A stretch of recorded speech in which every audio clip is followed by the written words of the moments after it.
Hi, my name's Tegan Bonsall. I'm a full-time student at Derby College who's doing the BTEC Level 3 Diploma in Health and Social Care. I'm 17 years old and I've been diagnosed with autism. I was diagnosed when I was at secondary school. My autism manifests itself with having barriers to communication. So I find it socially difficult to interact with people who I don't know.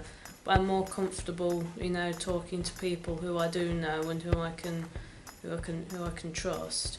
I mean, people might think I'm being rude or ignorant when I don't look them in the eye, but that's only because I get intimidated by people staring at me, which is also why I don't do like big speeches. I was in school. I didn't do any speaking and listening assessments in English. I only ever did one, I think, and that was sitting at the teacher's computer doing that and not looking anyone in the eye. But I think now I could be more confident with doing that because I've developed some confidence in doing it. Giving like reading out answers in class and brief group presentations. So I think I have come a long way since secondary school, because when I first started secondary school I was extremely shy and had very little friends. So I think I have come a long way since then. I'd describe autism as being a wide spectrum of disorders. And for example, I've got ASD, which stands for Autism Spectrum Disorder, because it's a vast range of disorders, I think, and it can be quite difficult to diagnose because I wasn't diagnosed in my childhood. I was diagnosed when I was in year 9 at secondary school. So it took a while for me to get diagnosed, because the spectrum is quite vast. I think it is very large, where there's like a cluster of different disorders, so it could have been any one of them, really. I would describe my experience of autism as being barriers to communication and not adapting to change very well. Because, for example, I was very shy when I first started secondary school because I didn't know the majority of my new class students, although there were quite a few people who came from my old primary school to secondary school. But I did find it quite difficult to adapt because it was such a big environment, and I really only started to come out of my shell when I was really in year 9 and my GCSE years 10 and 11, because I had to commit myself to revising for my GCSEs. Whereas with change, it's more or less, if it's a change I've made myself, I can adapt to it. But if it's a change I haven't made myself, such as losing someone, I can't really adapt to that very well, and it takes me a while to get over it. Because both of my grandparents died 5 years apart from each other. My granddad died in 2011 and my grandma died last year in April. So it was a bit difficult because I was close to her. I mean, all of us were, but I think we were all largely affected by it, and both me and my sister were as well. Although Evie is a bit more tougher than I am.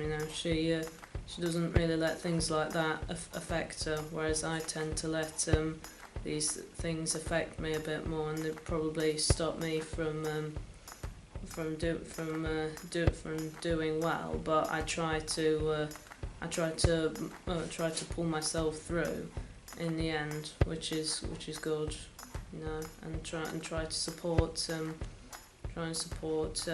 Mum as well.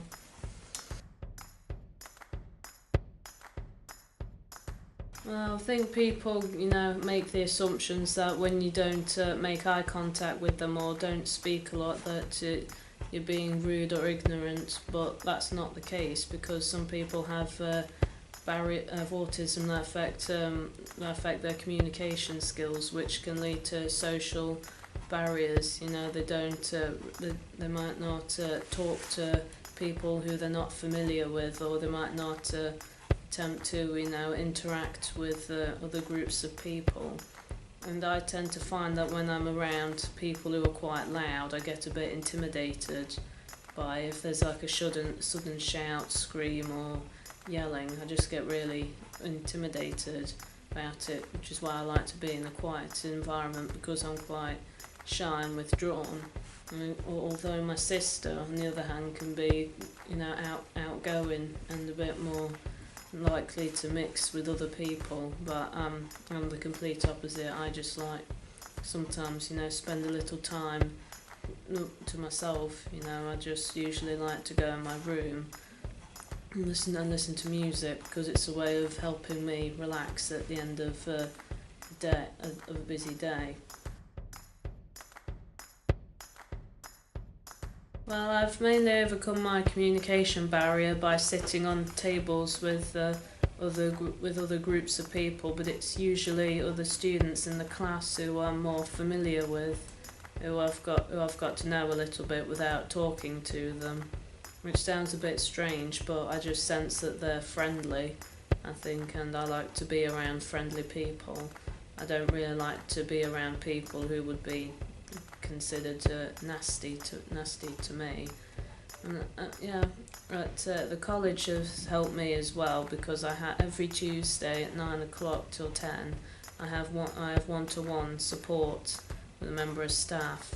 So we go over, we draft ideas for any new assignments that I've got, which just helps me to explore ideas a bit more and structure my work as well.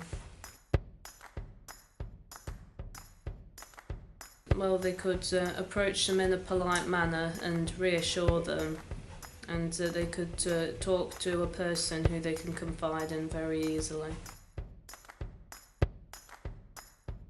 But I think it's a good idea to put yourself in an environment that you're not comfortable with, so you're pushing yourself out of your comfort zone and you're gaining experience.